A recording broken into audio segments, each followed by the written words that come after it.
अरे माताजी तमारा दर्शन करी अमे धन्य થઈ ગયા।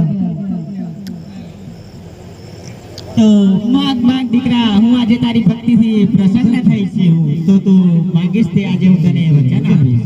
अरे माताश्री अमे आ વનવગડામાં આવે છે સુવરનો શિકાર કરવા માટે પણ સુવર માનતા જ નથી તો અમને કંઈક રસ્તો બતાવો જેથી કરીને સુવરનો શિકાર કરી શકીએ। हिया जया तो न